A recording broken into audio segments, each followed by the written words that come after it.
com i de quina manera la llei de transparència ha impactat en la nostra societat, com hem avançat i quines polítiques podem posar sobre la taula. Quan ens vam plantejar fer el llibre, també ens vam preguntar quina era la millor manera de reflexionar. I pels que ens dediquem al govern obert, i per tant suposo per molts dels que esteu aquí, però crec que també per molta la gent que està al govern, hi ha una cosa que està clara, no?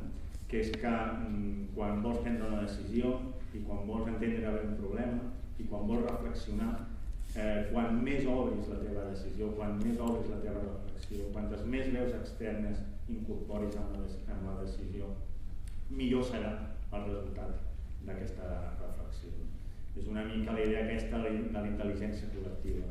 La mirada de moltes persones fa que la decisió sigui més positiva, més potent, sobretot si es donen una sèrie de condicionants metodològics i de pluralitat en la composició de les persones que participen. Aquesta és una de les idees de fons del govern obert.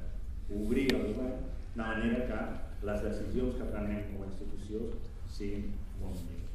Crec que el resultat demostra això que us estava afirmant. Si teniu l'ocasió, i ara ja teniu l'ocasió perquè teniu un paper i també el podeu disposar a la web en versió electrònica i distribuir-lo, veureu que aquests nous textos són una font de riquesa, d'idees, de punts de millora, també de crítiques, de vegades de crítiques potents que ens ajuden a millorar a les institucions. Per tant, crec que l'objectiu que perseguíem, que era tenir una percepció de com i de quina manera podíem millorar encara més les polítiques del govern obert, aprofitant-nos del coneixement expert de persones que no estan treballant en la nostra organització, l'hem assolit.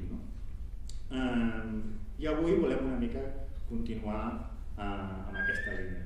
Per això vam decidir presentar aquest llibre amb un debat, esperem que sigui el màxim de ric possible i que si hi ha temps vosaltres també pugueu dir la vostra, en el qual els ponents que tinc a la meva esquerra, que són les persones entrevistades en aquest llibre, debatran amb la màxima intensitat possible i també ajustant-nos al programa horari que tenim sobre això, sobre el govern obert i sobre com podem millorar encara més les nostres polítiques, fins a quin punt la llei ha aconseguit els objectius que perseguia i quines coses hem de fer de més a més per encara millorar més les nostres polítiques. I qui són aquestes persones? Bé, el llibre, com sabeu, es diu 9 veus reflexionen al voltant del govern obert i avui, com veieu, en tenim 7 que aniré presentant. En primer lloc tenim la Gemma Calvet, que és directora de l'Agència de Transparència de l'Àrea Metropolitana de Barcelona, on ha fet una feina immensa que encara està donant a terme. També va ser una de les protagonistes, els principals protagonistes, m'atreviria a dir, d'un producte que ha estat tan beneficiós, al meu parer, per Catalunya com la llei de transparència, i a qui agraeixo la seva presència. En segon lloc tenim la Yolanda Fresnillo, activista sociòloga, activista social, una persona implicada en diferents formes d'activisme social. Jo recordo l'Observatori del Deute, les seves campanyes del 07, entre altres grans projectes d'activisme social. Carlos Guardián, politòleg i expert en govern obert i una persona amb un gran coneixement sobre l'àmbit del debat que avui tractarem. La Simona Levi, artista, també activista social, impulsora amb altres persones d'Xnet. La Carme Peiró, periodista de dades, una persona que ha reflexionat molt sobre el potencial de les dades a la premsa i en el periodisme. El Carles Ramió, professor de ciència política i un referent amb una reflexió sobre les administracions públiques. I per últim, la Begoña Román, professora de filosofia i també una experta, entre altres coses, en ètica pública. Com el llibre parla de 9 persones, aquí n'hi ha 7 perquè hi ha 2 persones que avui no ens poden acompanyar. En primer lloc, el David Fernández, que no ha pogut estar aquí perquè està participant en activitats relacionades amb el judici, i tampoc podrà estar aquí malauradament una persona que ha tingut un paper clau, sens dubte, en l'impuls del govern obert i la transparència aquests últims 3 anys, el Raül Romeva, l'anterior conseller d'Afers Exteriors. Sense ell, la Secretaria d'Afers Exteriors segura, i la Secretaria de Transparència i Govern Obert no existiria, i molts dels projectes que hem pogut impulsar no haurien estat possibles. En un moment de gran complexitat i de grans complicacions, com tots sabeu, ell sempre va tenir clar que això no havia de ser un impediment per continuar impulsant la transparència a fons, per continuar impulsant la participació a fons i per continuar impulsant el bon govern a fons. I gràcies a ell, molts de nosaltres vam poder desenvolupar projectes en aquest govern dels quals crec que podem estar satisfets. Ell avui no podrà estar aquí acompanyant-nos i debatent, i estic segur que hauria fet aportacions molt importants i molt significatives. Us aconsello que ho llegiu si teniu ocasió el capítol dedicat al bon govern del seu llibre, la seva reflexió sobre la qualitat democràtica, però tenim la sort de poder comptar amb la seva parella, la Diana Riba, que ens llegirà unes paraules en nom seu. Sisplau, Diana.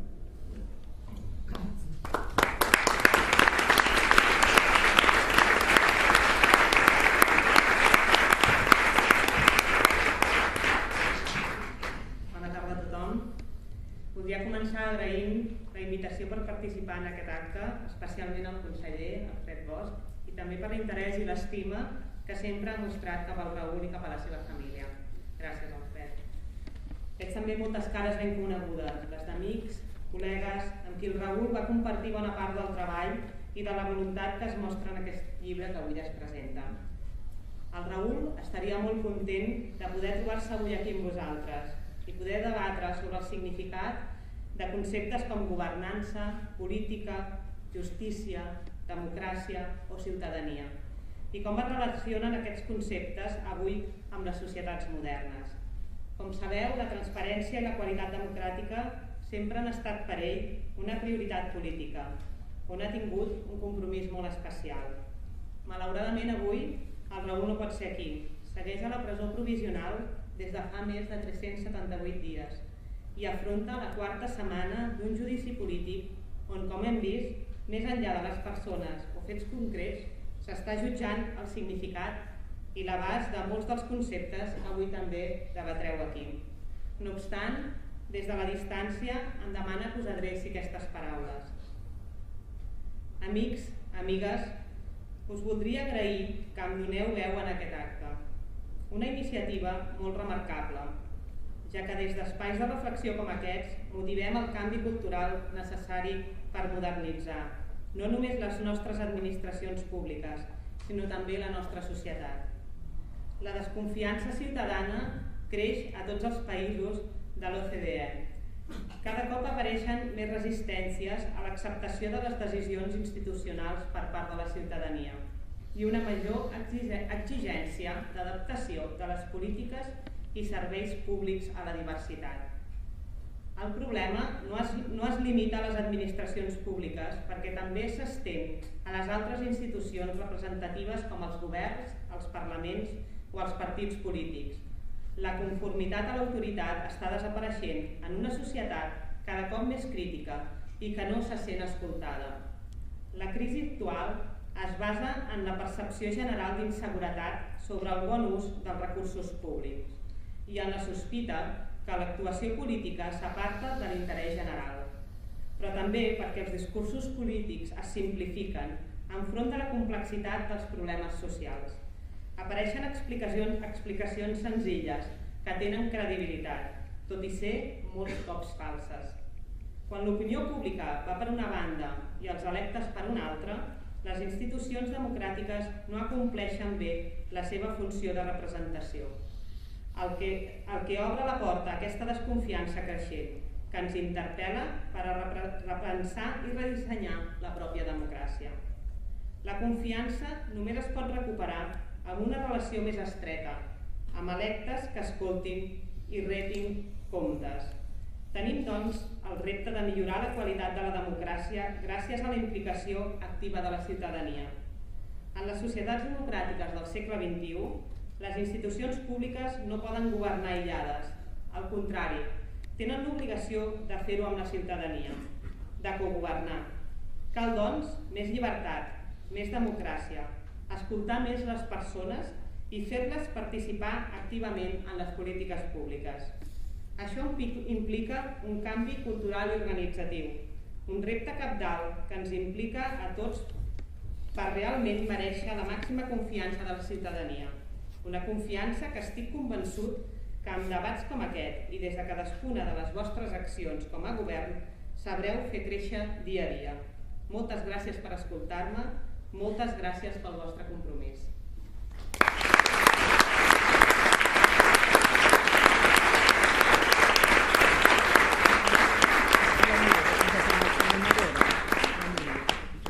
Gràcies, Diana. Bé, una de les coses que deia sovint el conseller Romeva en actes com aquest és que un dels motius del govern obert és que hi ha molt més coneixement a fora que dins del govern i que aquest coneixement que hi ha a fora l'hem d'aprofitar al màxim. Bé, avui tindrem l'ocasió d'aprofitar-lo al màxim amb aquest debat i per conduir una mica el debat pujarà a l'escenari el Jordi Rovira, que és el periodista també responsable de la coordinació d'aquest llibre i de les entrevistes, a qui li agraïm molt la feina feta i l'excel·lent producte que n'ha sortit. Moltes gràcies.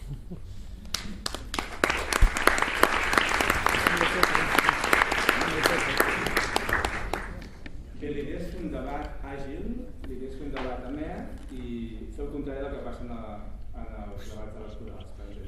El que ja he comentat en els participants del debat, agafeu unes idees que surten al llibre, candidats i a partir d'aquí un petites idees en les quals podem reflexionar. Per començar des del començament mirada endavant.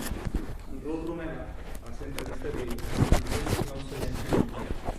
la Carme Panyó, en els segles, han acostumat a la ciutadania al fet que certa informació només la té el govern. A mi m'agradaria comentar aquest tema, és dir, venim d'una lluita, és a dir, fer la llei fins a quin punt, amb aquest canvi cultural, en paraules que llegia la Diana, fins a quin punt ha sigut la lluita contra una tendència històrica de dècades.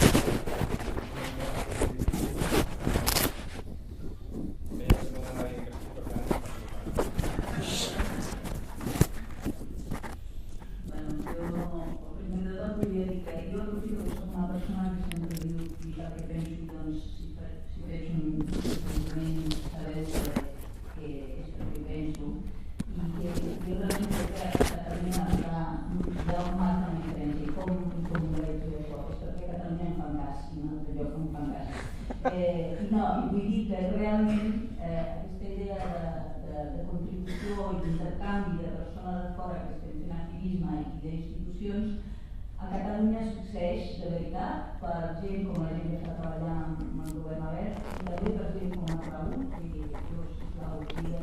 que realment ha marcat una diferència amb una cosa molt senzilla, de no plantejar aquesta diferència de som l'Estat, som el govern i nosaltres esteu a baix pudorant, sinó que realment quan es fan reunions, quan es fan reunions de treball, pot haver dissens, consens, però hi ha la idea de treballar. I crec que no és més complicat que això. És la qüestió de que nosaltres com a ciutadania, nosaltres tenim unes experiències de per què ens serveix la transparència.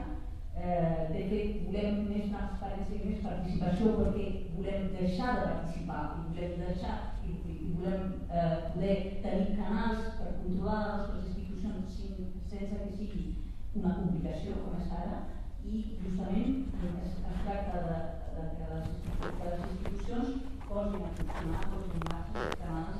Crec que Catalunya s'està fent, no és perfecta, però jo puc dir que tota la feina per obrir aquest tipus de canals aportant a la Generalitat, doncs jo crec que això es veu que aquesta idea d'aprofitar des de les institucions tot el coneixement que hi ha fora, perquè és molt més que el que hi ha dintre, jo crec que és una molt bona manera de dir. Des dels ponents de la llei, Gemma, notàveu aquest pes d'una tendència històrica que era precisament això que deia, no? Els éreu conscients d'això o éreu més que no conscients? Bona tarda a tothom. Tinc un retorn pel conseller Romeva, que ha escrit una aquesta llei de lideratge del govern. Jo crec que el pes que teníem era la corrupció, la veritat, amb tota la franquesa, i aprofitant que aquí hi ha persones que s'han compromès en la denúncia de la corrupció. La transparència és la mirada positiva d'un canvi necessari, imprescindible. I en tots els països, a Catalunya ens hem tampoc sostret aquest context, l'impuls del legislador ha estat els lamentables episodis de corrupció, que no sempre són majoritaris, però sí que criden molt l'atenció a la ciutadania i que han posat en risc aquest vincle de credibilitat entre el sistema democràtic i la ciutadania que vota i que participa quan li permeten. No? Per tant, en aquell moment es va donar un consens polític, jo crec que per dues raons. Una, perquè hi havia aquesta necessitat expressada per la ciutadania de donar resposta a un fenomen amb unes eines que canviessin les maneres de fer, que obrissin el govern, que permetessin el dret a la informació a través de l'accés a la informació, amb unes garanties d'una administració més flexible en el seu funcionament, menys burocràtica, amb compartir informació entre administracions públiques, amb aquest canvi de paradigma que permet també una exigència ètica en els càrrecs directius, també un règim sancionador que fa efectiva la norma, perquè si no les lleis les tenim de vegades per fer-nos sentir millors però no les haurem de complir.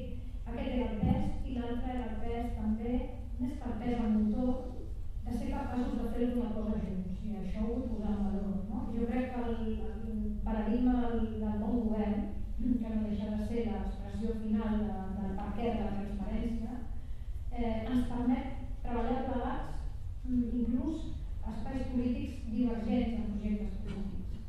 I això és un motiu d'esperança, i és un motiu també de credibilitat a la democràcia i al pluralisme polític. No és gens fàcil, i aquí hi ha moltíssima gent que sou els que esteu trepitjant terreny i esteu portant a terme les polítiques de transparència al país, per tant en sabeu molt. Estem en la fase aquesta embrionària de travessar les portes resistents, però jo estic convençuda que l'horitzó, que no és un horitzó llunyà, que ja estem trepitjant en el camí que fem, és un horitzó que pot permetre un canvi important en termes democràtics per a les nostres futures generacions, no? Els nostres fills i filles i per nosaltres mateixos.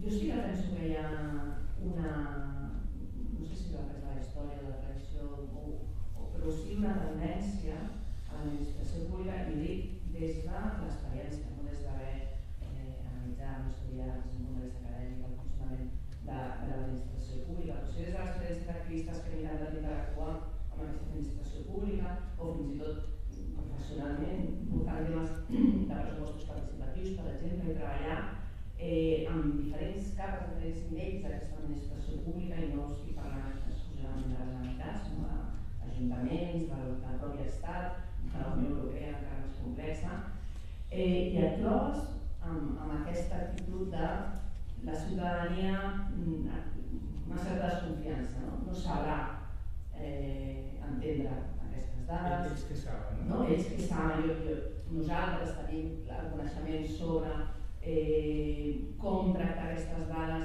nosaltres jo he estat participant en moviments contra els deutes il·legítims i en temes econòmics i de justícia econòmica.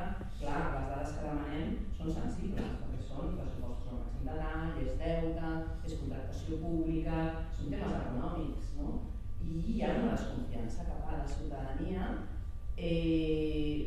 perquè jo crec que és més aviat cap a la malinterpretació d'aquelles dades, com que venim d'aquest context de corrupció i cap a una mala utilització d'aquesta informació que estem demanant. Nosaltres ens hem trobat de demanar informació un cop la llei ja està en marxa i que ens preguntin per què necessiteu aquestes dades, per què necessiteu aquesta documentació, doncs perquè tinc dret a tenir-la. Doncs aquesta desconfiança, no tant des dels àmbits polítics, sinó sobretot des dels àmbits més tècnics i administratius, existeix existeix. I per tant, la llei és un pas importantíssim, és un pas necessari, però aquest procés de canvi de cultura política interna de l'administració és un procés de poc a poc que cal anar fent i que cal anar fent junts. La ciutadania tirant per una banda, demostrant que hi ha aquest coneixement a fora, que el fet de reclamar o demanar accés a una informació no és per una mala intenció, perquè normalment es veu així, però que és necessari fer aquest canvi de cultura política. Carles Ramió deia una cosa a la seva entrevista que donava bastants titulars, perquè entrevistats que donen titulars, en Carles va donar uns quants de curiosos, deia: fins ara l'administració operava com una societat secreta. Tu que ets expert en l'administració i saps d'on venim, això suposa un canvi cultural i allò que dèiem, i aquests ara què volen, no? Sí, primer parlar del passat i hem de fer autocrítica. Hem tardat molt a tenir una llei de transparència. És una vergonya que hagi tardat tenir una llei de transparència. De fet, quan Espanya va aprovar la seva llei un any abans que nosaltres, doncs era el darrer país d'Europa junt amb Xipre, Malta i Ciutat Olímpica. Quan els països feien 40, 50, 200 anys que tenien llei de transparència, en el qual no es tracta que sigui cap novetat. Cert que el problema de la transició, la cultura política, en el cas de Catalunya, podem buscar excuses. L'excusa és que teníem una societat molt robusta, però amb poc coneixement de les institucions públiques, perquè fa poc temps que en tenim, amb el qual no portava molt en aquesta dimensió, una cultura administrativa molt feble i una cultura política que hem tingut fins fa poc temps, totalment estàndard i l'espanyola molt refractària al que és el tema de la transparència. Cert, les administracions públiques operen en aquest país encara ara com a societat secreta, la transparència hem avançat una miqueta. Penseu que els de gestió pública sempre diguem que l'administració pública té una crisi de legitimitat. Llavors, tradicionalment dèiem els polítics i els funcionaris. La legitimitat social l'aconseguirem prestant serveis públics de qualitat i de forma eficient. Això fa temps que prestem serveis públics de qualitat i de forma eficient, però en canvi no estem legislats socialment, perquè aquí hi ha una equivocació. La legislació social s'aconsegueix prestant bons serveis de forma eficient i de manera transparent, que és la forma d'aconseguir complicitat en la societat. I això era un dels ingredients més importants que ens fallava, amb el qual ara diguem que, i a més en aquests moments on la societat està enormement crispada, està enormement espantada, és molt permeable a les opcions demagògiques. I una bona forma de combatre les opcions demagògiques és mitjançant una transparència radical de les institucions públiques. Les opcions demagògiques s'alimenten per dos motors o dos fonts d'energia. La primera és perquè prometen el que mai podran complir, que és tornar la pasta de dents a dins el truc. La crisi del capitalisme amb la globalització, ells prometen proteccionisme, acabar amb aquesta dinàmica, això és impossible, però una promesa que hi ha gent que es creu.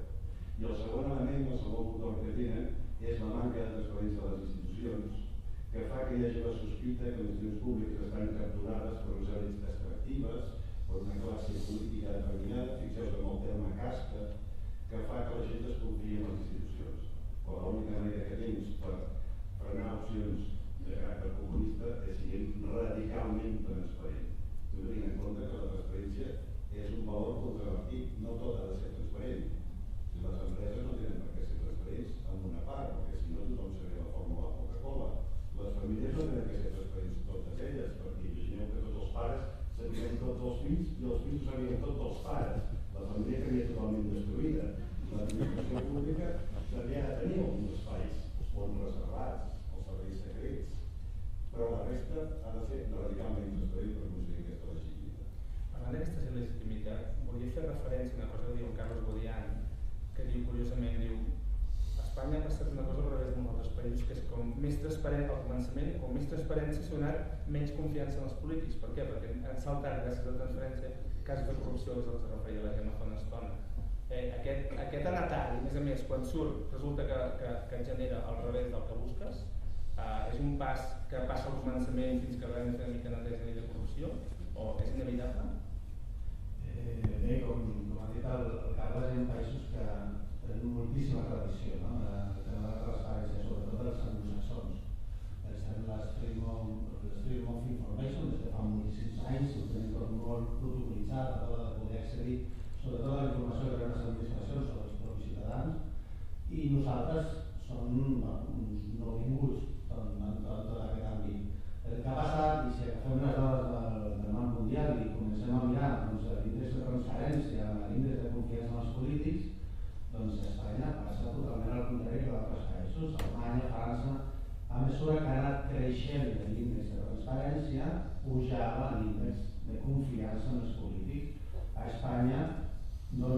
quants anys la veritat és que ha succeït totalment el contrari. A mesura que anava creixent l'índex de transparència, la confiança en els polítics anava baixant segurament i la possible causa que podem posar sobre la taula, evidentment, és que van començar a sortir casos de corrupció una darrere l'altra, llegada contínua, primera plana dels diaris i dels mitjans de comunicació.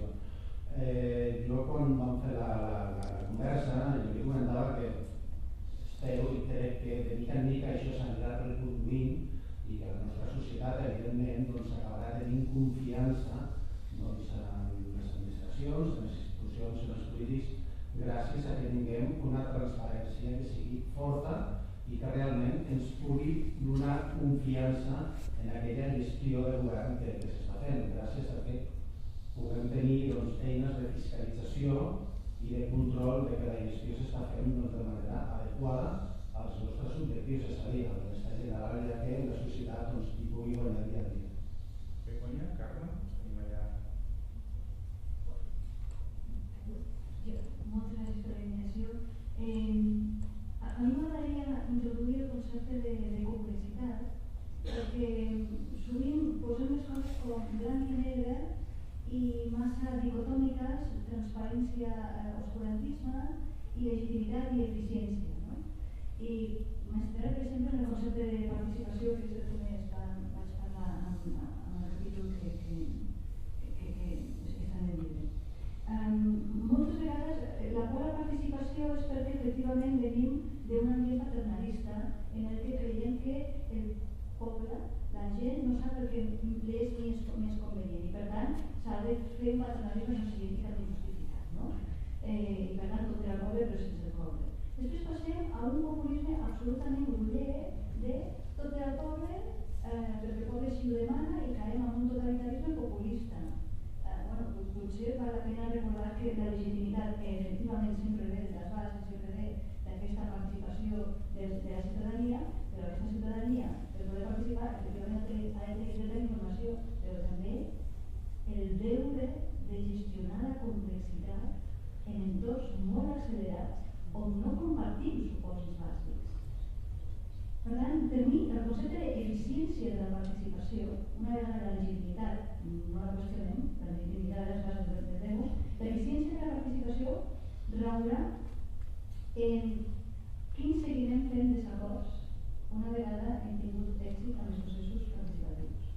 Perquè el nivell de confiança se guanya a poc i se veurà amb els índexs de participació. Però després la credibilitat d'aquesta participació es veurà amb el seguiment dels acords que van sortir d'aquest tipus de processos. I aquí és un cercle hermenèutic que cada vegada és de més complexitat i també d'assumir que no estem parlant de santedat, estem parlant que sants estan dos morts, estem parlant de gestionar riscos i per tant d'assumir que haurà vegades en què encertarem, hi haurà vegades en què hi haurà contradiccions, les quals s'haurà de donar raons, de vegades que haurà errors. El que sempre s'ha d'aconseguir és ser transparent també amb això, demanar disculpa, fer transferència de coneixement de bones pràctiques i una bona pràctica també és erradicar les dolentes. Begoña, tu en l'entrevista, referint això de la complexitat i de la manca de blanc i negre, sinó que tot és molt més complexa, dius també refereixes a un autor coreà, del qual no recordo el nom ara, que dius que ell descriu hem demanat que la transparència ho solucioni tot, no? I que això evidentment és un error perquè ni la transparència ho solucioni tot ni és negatiu per si. Sí, el autor és el Byung-Chul Han, en Societat de Transparència diu que quan tu poses llums a tot, encara estem a sentir això, tenim una societat pornogràfica. I per mi és molt important també recordar que el concepte d'intimitat és cabdal per a la identitat. És cabdal, no? I estem en un moment d'eximitat, en comptes d'intimitat. Per tant, tornant a la idea, què és d'interès públic i què és de confidencialitat de dades requereix un procés de reflexió. No està tan clar en el moment dels tuits en el que de seguida un té les ganes i pensar que això és l'interès del públic. I el tema de l'interès del públic té que veure sempre amb qüestions de principis, drets i llibertats bàsiques, té que veure amb procediments, en oportunitats, per cost social, alarmismes i després evidentment té que veure amb les conseqüències que això ha generat.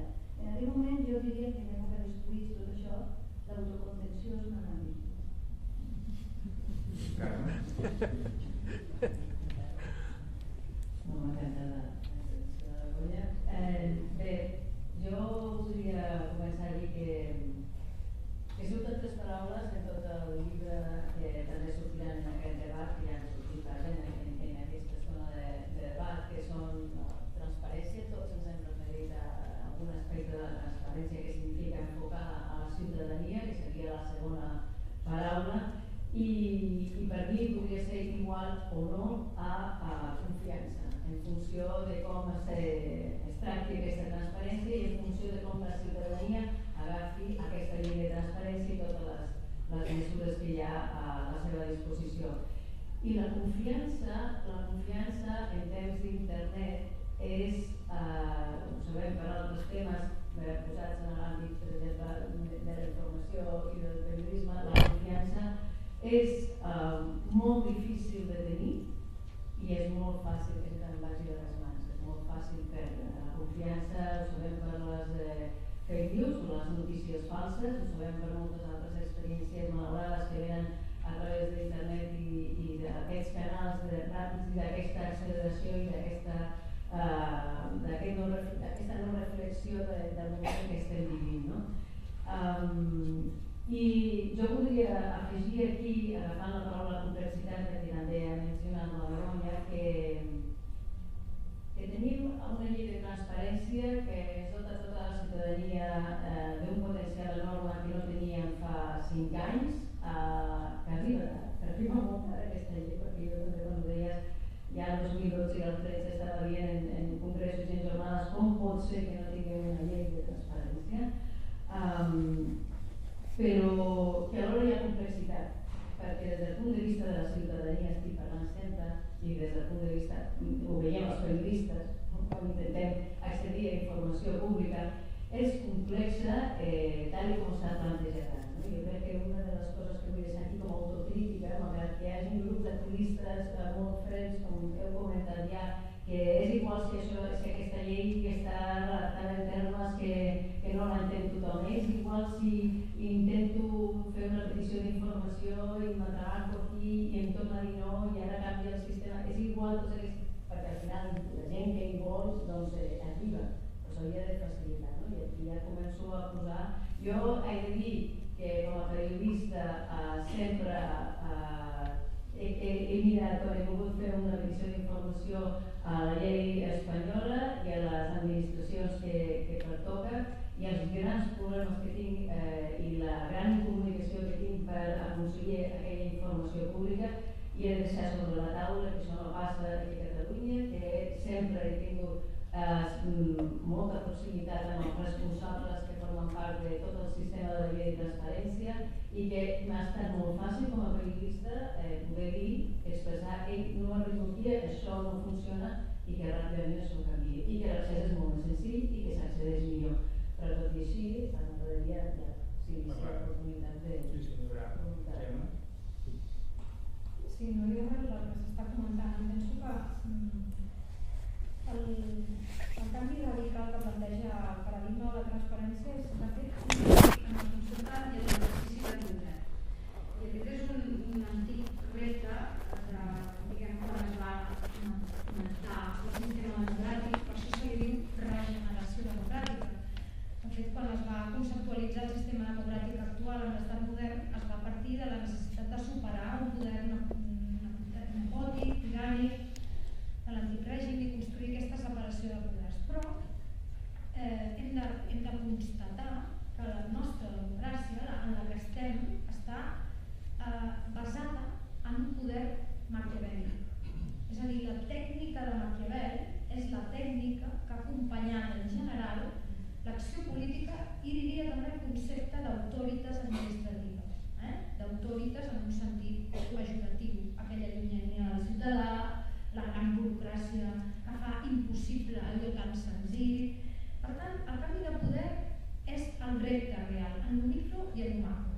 I el debat antic que hi havia entre Maquiavel i Aristòtil, allò d'Aristòtil treballem per les virtuts de la cosa pública, de la república, de la ciutat, del fet polític, a Maquiavel ho va convertir en si, treballem per fer veure que som virtuosos, però siguem tot el dolent possible perquè així triomfarem.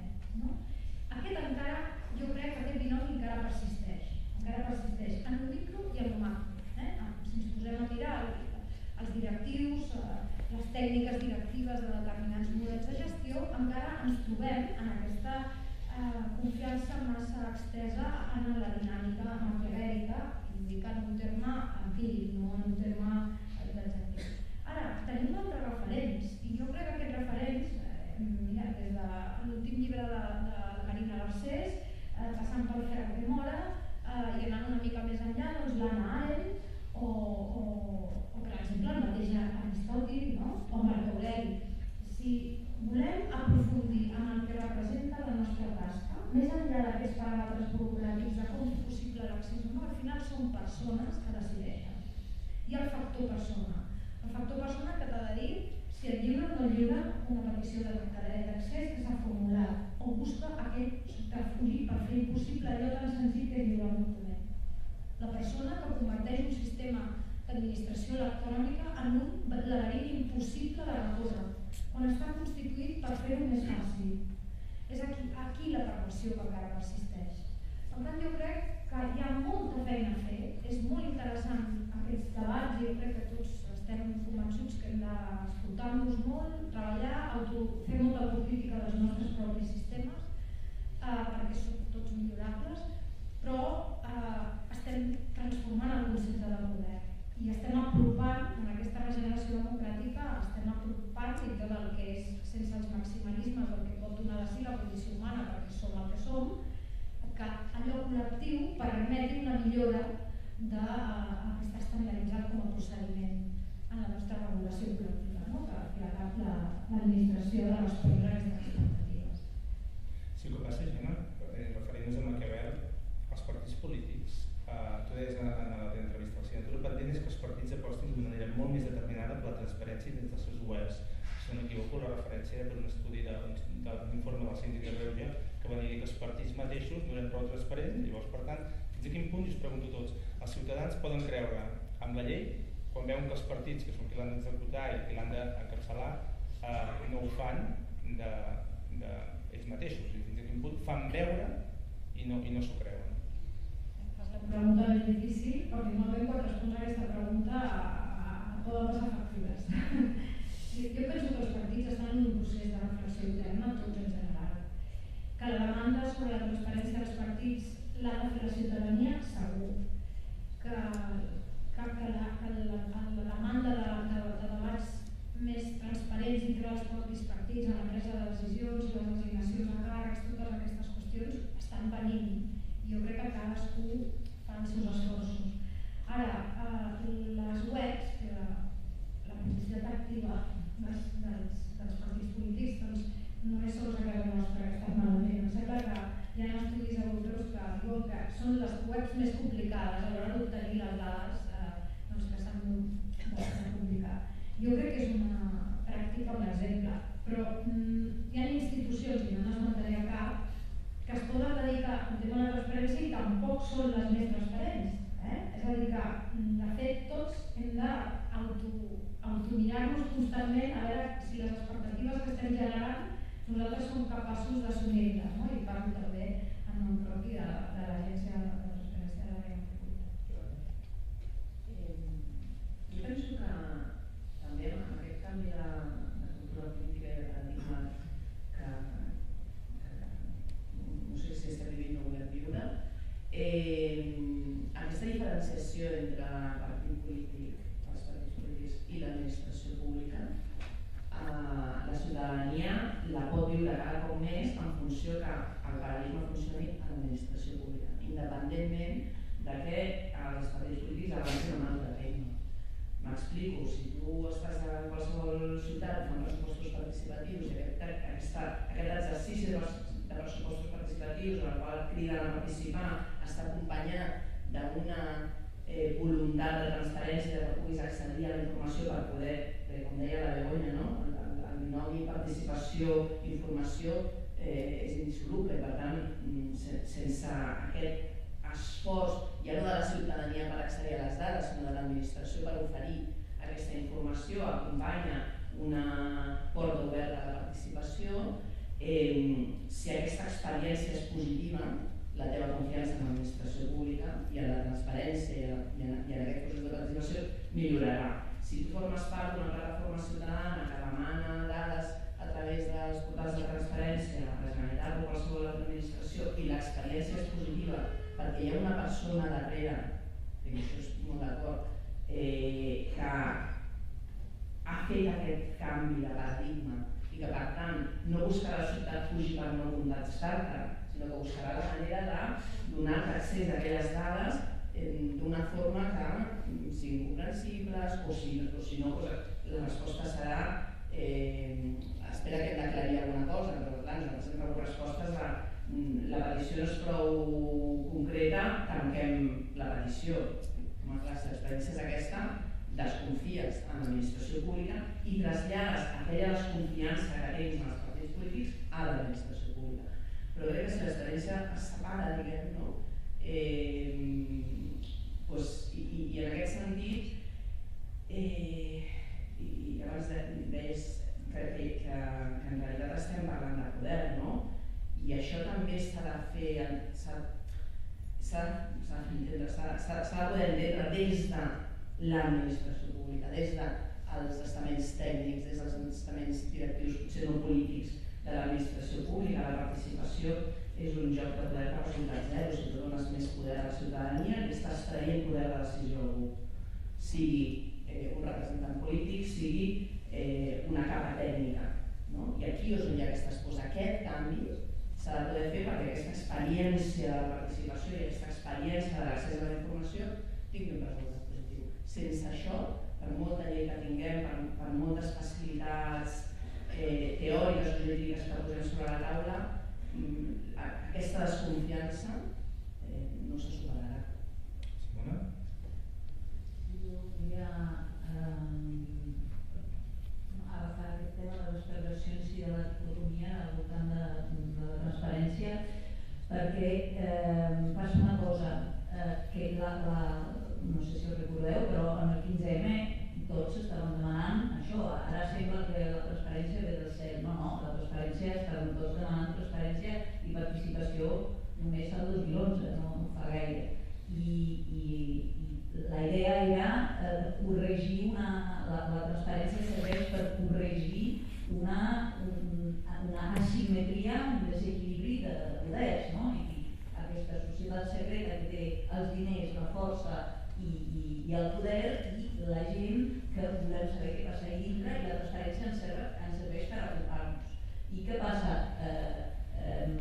Des de la banda que podem criticar és que la narrativa, el sistema el que ha fet és també pervertir aquesta narrativa, per la qual cosa la transparència que volíem per apropar-nos a vegades s'utilitza per continuar a repetir aquesta mateixa, o sigui, la transparència que es demana a la societat civil, a vegades des de l'administració és més, hi ha més pressió perquè hi hagi transparència per les persones, de les persones, no per les persones, de les persones que no de les administracions. I això ho trobem sovint. Mentre que nosaltres el que estem defensant és una transparència radical de les institucions i una privacitat per a les persones per reequilibrar aquest desequilibri. Nosaltres tenim sempre per exemple, un exemple molt pràctic. En el tema del registre de lobbies, a nivell la llei espanyola i la llei catalana no hi ha punt de comparació, o sigui, la llei espanyola no és una llei, és una broma. Després hi ha la llei catalana, que és una bona llei, però en els dos, per exemple, jo trobo que hi ha aquesta idea de registre de lobby, que és una idea que a tots ens semblava, quan la demanava, una molt bona idea, però ara el que ha passat és que realment la gent, els moviments, la gent que per desnonaments o coses, la gent que treballa al carrer i que vol reunir-se amb una institució, ha de fer el mateix requeriment que el senyor de Siemens, que el paguen i que és un lobista.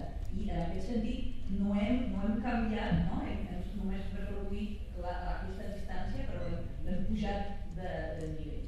I doncs hi ha moltes d'aquestes coses. La diferència és que quan tu parles aquí al govern obert, que jo no puc parlar amb ells perquè em negava a registrar el registre de lobby, doncs mandava els mails al grau, perquè el Jordi és estricte. Si tu estàs al registre de lobby, no parlo amb tu. Durant 3 anys no hem pogut potser perquè m'han promès que canviarien aquesta cosa de registre. Doncs ara soc a registre i jo dic comunicar-nos més o menys normalment. Però la diferència és que aquí s'ha vist que hi ha un problema, mentre que a nivell de l'estat espanyol, i no només de l'estat espanyol, en altres llocs, es nega aquesta situació i es fa com es retorna a l'argument i es diu a la ciutadania que vol sostreure's als deures que després ens exigeix. I crec que hem de fixar-nos com a societat civil de tot aquest petits matisos en què es retorna en contra el que demagògicament el que estem intentant aconseguir per canviar aquesta asimetria. Simona, quan vam fer l'entrevista hi ha una cosa que em sembla que no surt perquè em va quedar molt llarga, és que la llei espanyola és una broma. Resumies una mica la teva experiència amb els 4 grans partits espanyols i, si la pots resumir, i al final arribar a la conclusió que no s'ho creuen. És a dir, uns perquè no s'ho creuen pel sistema, d'altres perquè fan veure que s'ho creuen. Vull dir perquè fins a quin punt, evidentment, si els partits actuen com em vas explicar, la llei és una conseqüència de tot això. Si voleu que parli de partits, doncs bé, jo crec que l'estructura de partits és la primera cosa que hem de fer tots junts, perquè els partits no el poden fer. Les estructures de partits són el que hem de canviar, perquè ni tan sols volent l'estructura de partit com estan pensats com democràcia participativa són estructures clientelars i doncs no poden ser d'una altra manera perquè se li demana tenir molts associats, etc. O sigui, estructuralment està mal pensat i forçosament jo estic treballant, he treballat en temes de corrupció i pots dar moltes voltes però sempre tornes al mateix lloc, que la corrupció sorgeix des dels partits. Els partits són els motors de la corrupció perquè han de col·locar tota aquesta xarxa clientelar l'han de col·locar. És normal, han fet guanyar les eleccions, els han de col·locar. Jo ho entenc, és un compromís que tenen i l'han de col·locar, però el paguen entre tots. Ara, darrerament, estic fent una feina sobre les fake news i les fake news, l'origen de les fake news són els partits polítics. També, no? O sigui, realment és molt difícil. Doncs en tema de transparència, i una de les coses que estem fent sobre el tema de fake news és justament intentar veure quants diners aquest és una notícia, és la primera notícia sobre els primers que estem investigant. Però, per exemple, saber, sí, no passa res, no m'imagino que quasi no serà molt confidencial el que diré, però, per exemple, per saber quants diners inverteixen els partits polítics, de fet hem fet els 4 principals de l'Estat, quants diners es gasten en fake news, bàsicament, hem de poder analitzar els pressupostos de comunicació que han utilitzat en les campanyes de comunicació que fan. I doncs ells no el donen, posen a la seva web, com estem dient, comunicació tants milions, xau. Li demanes una mica més de detall, no te'l dona. Vas al Tribunal de Comptes, el Tribunal de Comptes et dona la mateixa informació i doncs hi demanes més detall i et diuen que no te'l poden donar per protecció de dada. Un cop més utilitzen el que nosaltres, la protecció de dada, la lluita que hem fet per el nou reglament de protecció de dada és una lluita justament perquè deixessin d'observar-nos i d'utilitzar les nostres dades i resulta que continuen utilitzant les nostres dades però ara els partits polítics poden dir pobre de mi, no, és un secret, la meva comunicació no te la puc dir. Bueno, estem treballant, donarem solució sobre això, però els partits polítics són un desastre, si és que està Carles, ara parlant, em sembla que era Yolanda que parlava que si no ens podrà volar de treure d'algun lloc. Creus que l'administració és conscient de que està cedint poder i sobre la resistència o la discussió hauria de parlar en temes d'eficiència? I quan dic eficiència també vull dir econòmica, em sembla que és en Carlos que deia que hi ha proves de que la transparència acaba beneficiant econòmicament a l'administració. És normal que l'administració pública estigui passant una etapa de certa resistència perquè ha de canviar la cultura i l'administració pública ha de tenir en compte que és una institució que està enormement capturada per les polítiques, capturada pels sindicats i capturada pels propis funcionaris i empleats públics amb lògiques corporatives i a més tots som molt poc permeables al canvi de l'administració pública, per tant és normal que hi hagi i faci falta aquest període de transició. A mi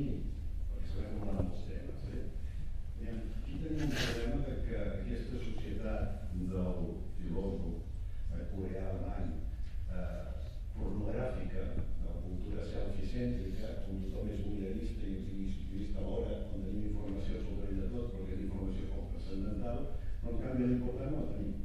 I l'important està totalment manipulada per via per les xarxes socials. I amb els politòlegs nord-americans estan molt preocupats perquè mai han notat que hi ha tanta segregació entre els demòcrates i els republicans. No es parlen entre ells. Quan no es parlen entre ells vol dir que no existeix la democràcia ni la política, perquè la política és una arena comú on les diferents opinions fan intercanvis, consensos i negociacions. No es parlen perquè cadascú s'alimenta d'unes xarxes socials on van reforçant les seves bombolles respectives. Però això a Catalunya també passa de la nostra manera. Això és enormement perillós. Per tant, estem una certa aparentment transparent que ho sabem tot, però totalment manipulada per un conjunt de poders que són els poders de les empreses tecnològiques de la infoeconomia. Però això què implica? Això implica que l'administració pública, que efectivament ha d'abandonar aquest model de Maquiavel, que deia la Gemma Calvet, que també els partits polítics, mira, partits polítics i democràcia, és l'imperatiu de la Constitució, que els partits han de funcionar de forma democràtica. Partit polític i democràcia és un oxímoron. Ha sigut així sempre des que va néixer el primer partit polític i tots els politòlegs, una gran contradicció, per tant, partits polítics i transparència és un altre oxímoron. És impossible de lligar. Però clar, ara estem parlant que hem de canviar l'administració i en aquest dels partits polítics quan resulta que hi ha dues necessitats.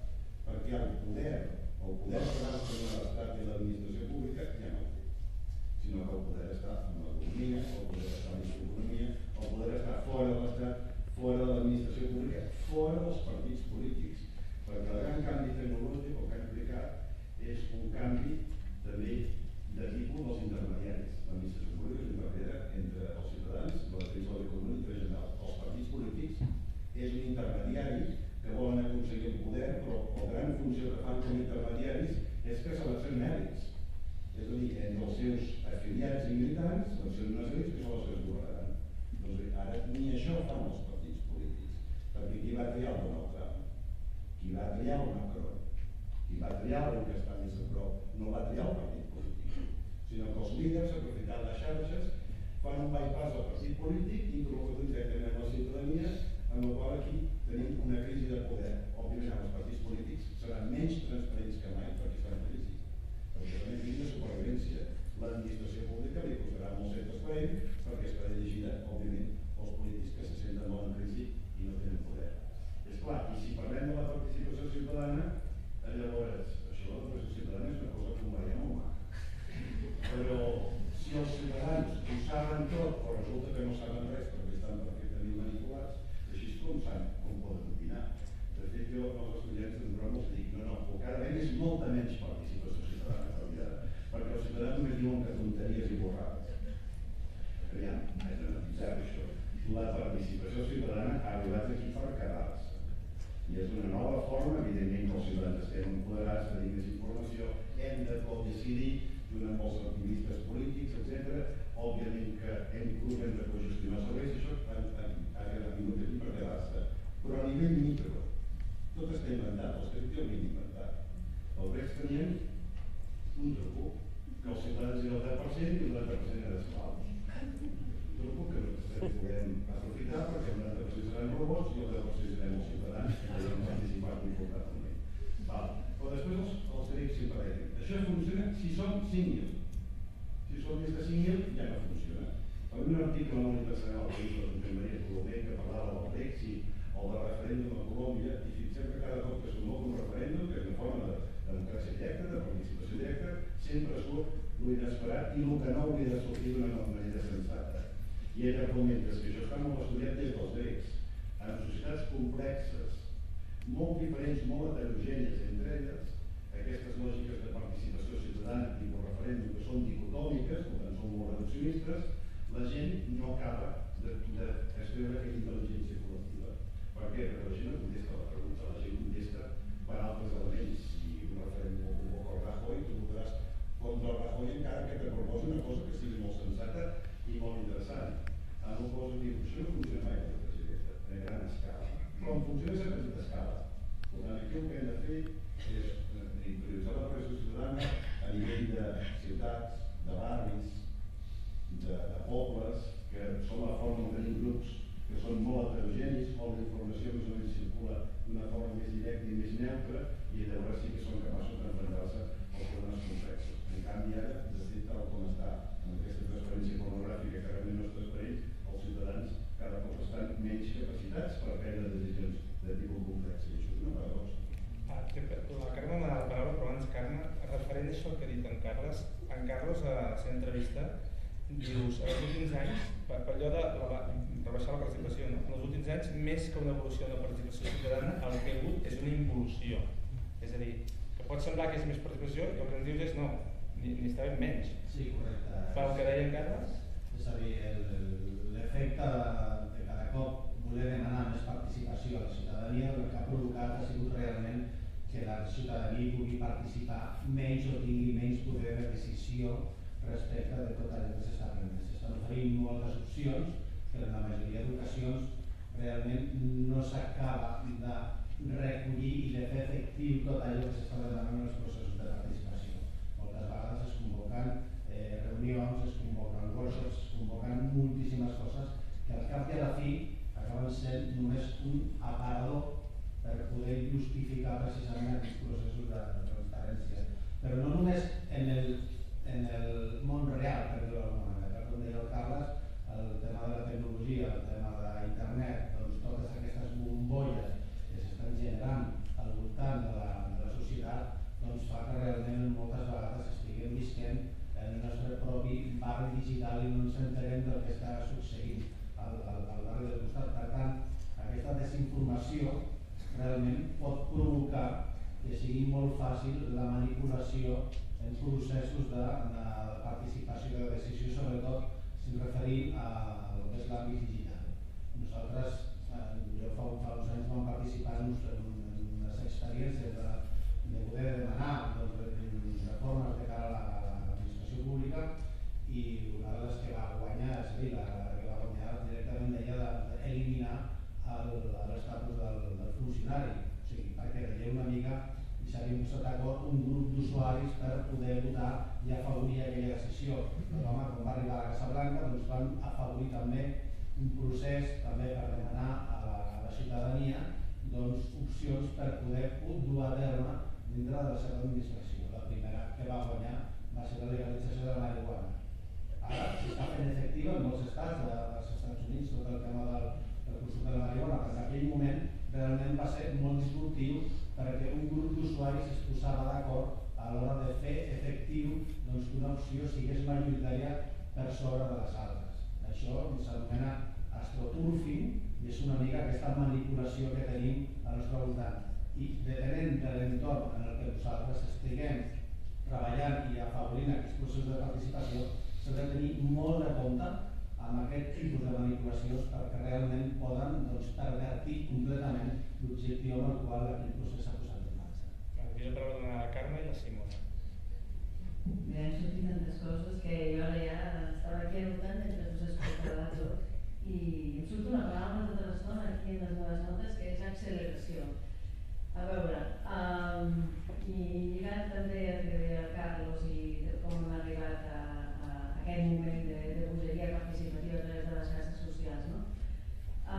Fa 25 anys no teníem internet, fa 25 anys no teníem ni idea de tot el que això seria l'acceleració tecnològica que estem vivint, ni teníem xarxes socials, i participàvem d'una altra manera i ens relacionàvem amb les institucions segurament més lentament, segurament de manera més opaca o de manera menys transparent que ara, no? La primera etapa d'internet la passarem ràpidament, els primers 15 anys, però en el moment que entren les xarxes socials ens entra aquí una cosa que ja comencem tots a accelerar-nos perquè intuïtivament, sense que ningú ens expliqui què comporta el funcionament d'aquestes xarxes socials o aquesta tecnologia a les nostres vides, anem assumint-la, però l'assumint tot fa 8 o 10 anys quan comencem a tenir els primers smartphones i comencem ja de manera que ningú ens explica absolutament res, però no els grans ni els petits, i entra per casa nostra i ens invadeix la vida tot aquest fenomen del temps real, del connectat, de la vida, de l'addicció a no poder deixar mirar el que t'han dit per WhatsApp, no? I tot això que explico així molt ràpidament deriva en la conseqüència que ha explicat el Carlos, no? De que aquesta participació imbècil, burra i sense sentit que hi ha a les xarxes socials, però deriva també en el que una mica s'ha expressat ja, no? Que els partits polítics porten les fake news i paguen perquè ja existeixin aquestes fake news i de com estem nosaltres com a ciutadans assumint tota aquesta acceleració i la participació. I alhora, entre les reflexions que s'han comentat aquí, no? S'ha esmentat el canvi de cultura de l'administració, el que costa internament fer aquest esforç de la transparència i el que ens costa, d'altra banda, també a la ciutadania, agafar aquestes eines i poder fer un ús d'aquesta transparència. Jo crec que estem en una fase, encara no sabria dir si beta o U, de tota aquesta transparència, que ens queda molt camí, que hem de fer el gran esforç, ja s'ha mencionat aquí per part de tots. Jo demanaria com a també un fet lligat al que ha dit la Simona de la identificació exagerada per part de la ciutadania, jo demanaria que no calgués identificar el ciutadà quan s'ha de fer una petició d'informació, demanaria això, que calgués ser d'una manera com passa en altres països un correu electrònic i després ja hi ha maneres de verificar si ets un robot o ets una persona o si tens interès a aconseguir, perquè tota la part identificativa d'aquest ciutadà és innecessària perquè el ciutadà té dret a demanar aquesta informació. No?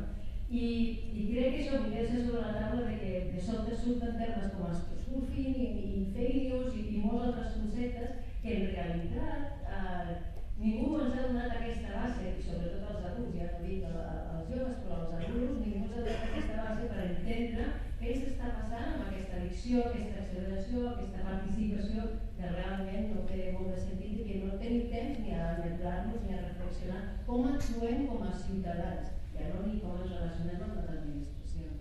Ara toca Simona, jo volia referir-me només a això que has dit. Hi ha un estudi fet als Estats Units molt recent que diu que els que es creuen més i comparteixen més les fake news són la gent gran. Amb la qual cosa pot semblar que perquè ets més madur tens més... I no té per què ser això. Simona, respecte al que deia, a part del que vulguis dir, respecte al que deia la Carme, tu en una entrevista fa referència també al cas extrem d'un periodista eslovac, el que van assassinar per donar les seves dades amb una petició d'informació. Ho dic per allò de la necessitat o no de donar les dades de particulars per aprendre quins temes. Aquesta és una altra primicia, ho farem a la tardor, però acabarem amb aquesta història. Però no, sobre participació, jo crec que els habitants de Catalunya tenim una sort tremenda perquè coneixem probablement el procés participatiu més important, més recent, més important que el d'1 d'octubre. I doncs som capaços de distingir el que és un procés participatiu, ciutadà participatiu real, que és el que hem viscut l'1 d'octubre, i els processos participatius que ens proposen des de les institucions amb bona fe o sense bona fe, que són una altra cosa i que no és el que estàvem demanant el 15M i abans quan parlàvem de moltes vegades no són, a vegades sí i a vegades no. Però jo crec que aquesta participació que es proposa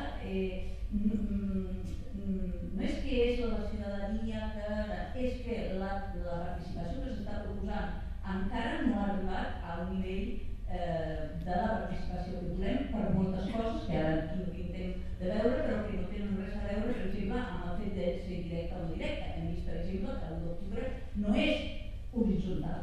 L'1 d'octubre va ser una organització per lideratges distribuïts. En cada lloc on estàvem hi havia un lideratge, que era un lideratge que s'ha generat automàticament per la confiança del grup que estava gestionant i amb l'ajuda dels altres. I aquest lideratge es modulava i era diferent un lideratge en un lloc que en un altre lloc. Aquest és la participació a la que volem arribar. Tota la resta és una confusió que jo crec que sovint fan les institucions, que no han entès el que estaven demanant i nosaltres tampoc hem tingut temps perquè treballem 12 hores al dia, no tenim gaire temps com societat de pensar gaire, de poder explicar què és el que s'està fent. El que s'està proposant és una mala interpretació de la participació confonent la llibertat d'expressió, està molt bé però no té res a veure amb la participació, amb la participació. La llibertat d'expressió és cadascú digui el que vulgui sobre un tema. Sí, m'agrada o no m'agrada. Això és llibertat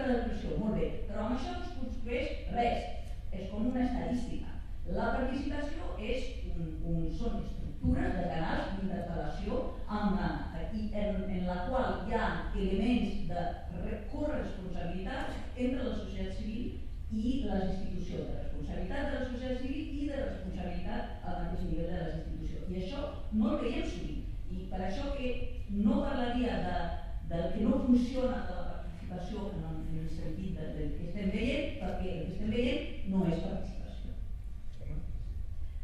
Sí, tornant al concepte de poder que deia Carles, que ja pràcticament no tenim, m'agradaria no negar la major, però discrepo profundament d'aquesta aproximació. Justament, si mirem el recorregut d'un dia qualsevol d'un ciutadà o ciutadana o d'un treballador o treballadora públic, podem identificar en el segon cas tots els actes que cada dia pot fer aquesta persona d'exercici de poder. Per exemple, si li correspon redactar uns plecs de condicions d'una contractació pública, per exemple. Si ha de decidir si es fa per lots o si es fa aglutinada. Si ha de decidir quin és el traçat, per exemple, d'una carretera. Si ha de decidir, per exemple, si es fa o no es fa una consulta en un determinat moment polític per escoltar la ciutadania. Tot això són decisions. I això no té res a veure amb els mercats financers i amb que els estats estiguin endeutats i que els mercats financers no paguin tributs. Això existeix, però aquest és un altre tema. No vol dir que no es condicioni, perquè efectivament hi ha un ecosistema i hi ha un microsistema. Però en el nostre microsistema, que és on vivim nosaltres, on paguem impostos i on se'ns paguen els sous, en aquest tenim molt poder. I els estats tenen molt poder i les administracions en tenen molta, però amb persones, en diferents nivells. I jo crec que ser conscients de que aquest repte de la transparència ens confronta a la nostra capacitat d'incidir sobre els processos, sobre la cosa comuna del dia a dia de la res pública, té una gran potencialitat.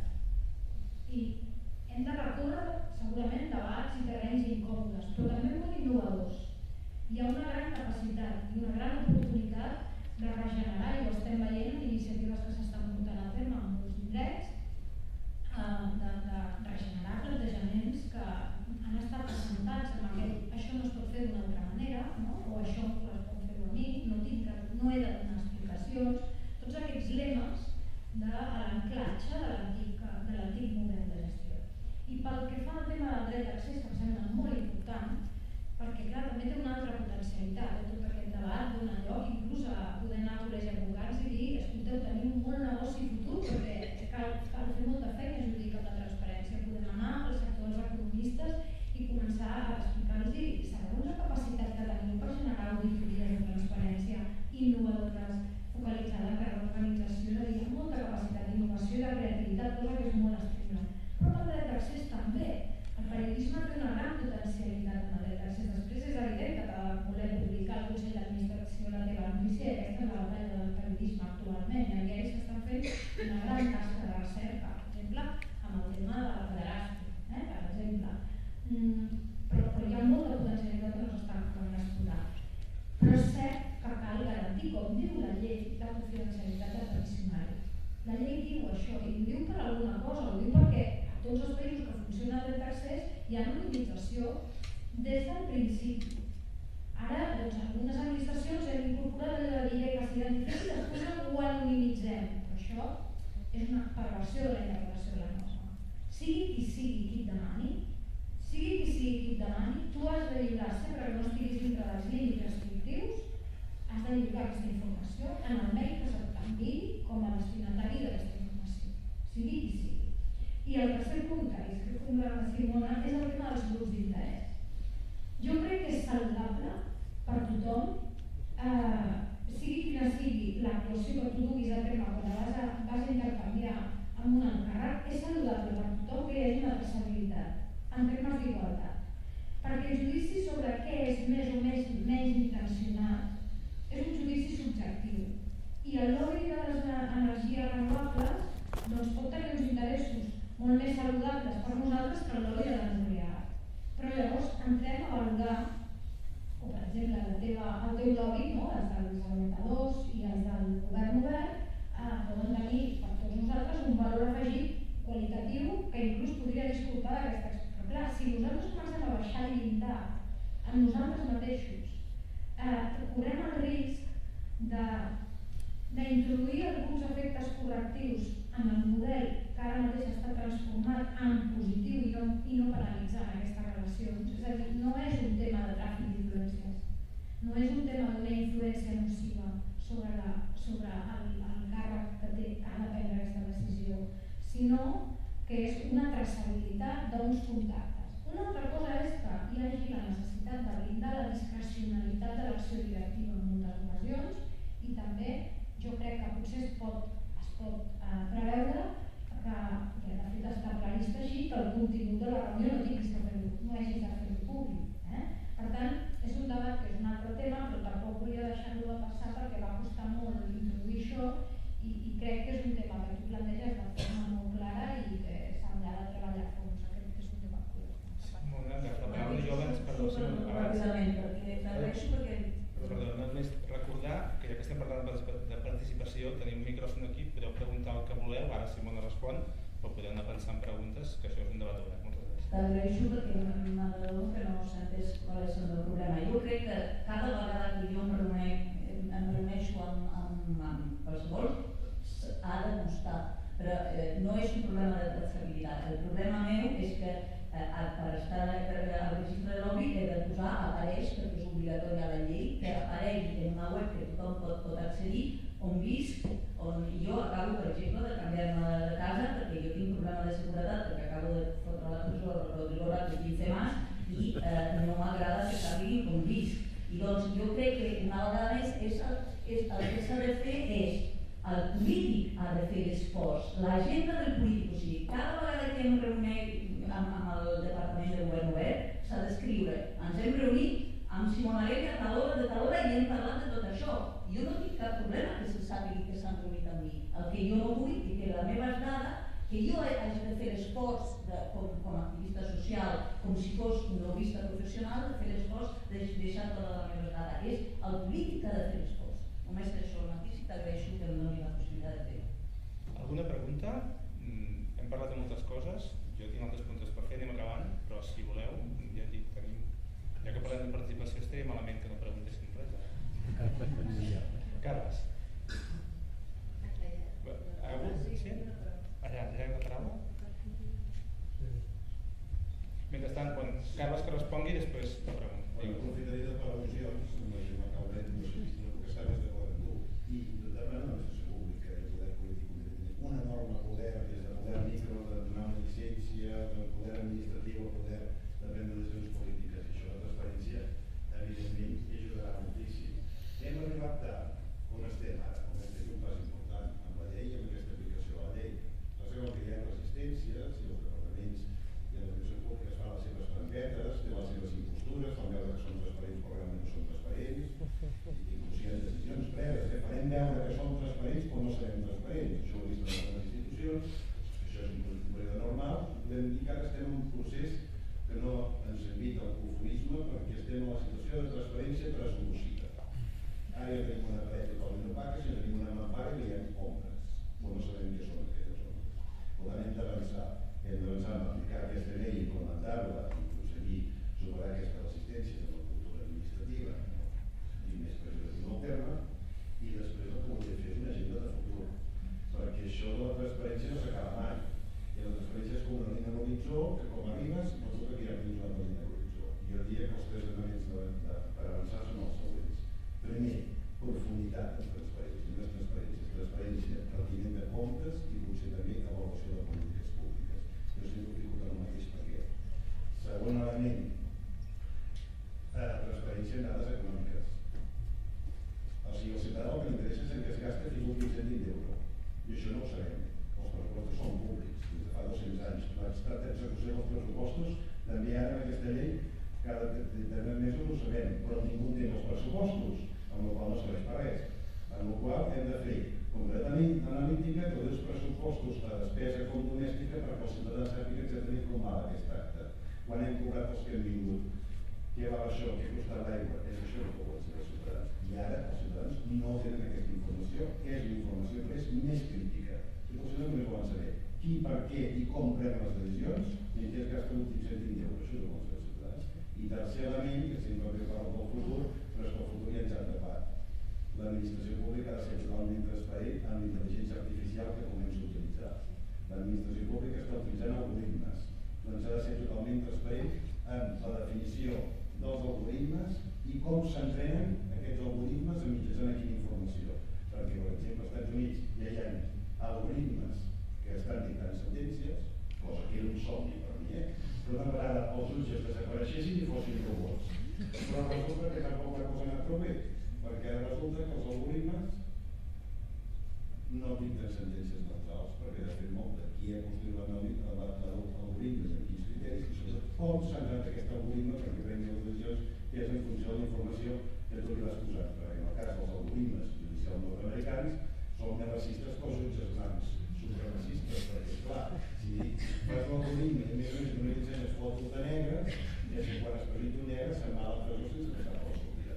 Amb la qual això l'administració pública hauria de ser capdavantera en transparència amb els seus algoritmes i com els algoritmes, perquè això seria molt important que l'administració pública en un pas posterior fos prou madura per poder regular els algoritmes que es fan servir pel sector privat i que es tenen tots manipulats des de la informació a una otorgació d'una simple hipoteca. I la GDPR no es protegeix suficient. La llei de protecció de dades. Hi havia una pregunta al públic?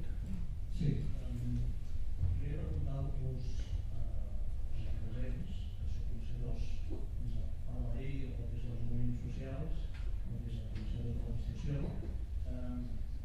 Com veieu? Pots acostar-te una mica? Sí. Ara? Millor? Com veieu el desenvolupament de la llei de transparència i quin és el model ideal que hauria de tenir com a país? De coses que no s'han fet i s'haurien de fer. I per l'operator una reflexió. Crec que un dels àmbits que hi ha més impunitat i la sensació que hi ha de transparència és que una cosa hi ha l'administració i per l'operator hi ha la societat i moltes vegades on es veu més és l'àmbit socioeconòmic o la qualitat com el deute de projectes o la simona que ha apuntat aquesta llicència que hi ha i poder exemples un ciutadà qualsevol del Codi Estatal doncs podria saber quan costa el peatge d'ombra que hi ha de la C16 a Cerdanya o quan costa el peatge que hi ha per a la Samarresa, perquè això provoca que el 55 hi hagi 100 morts.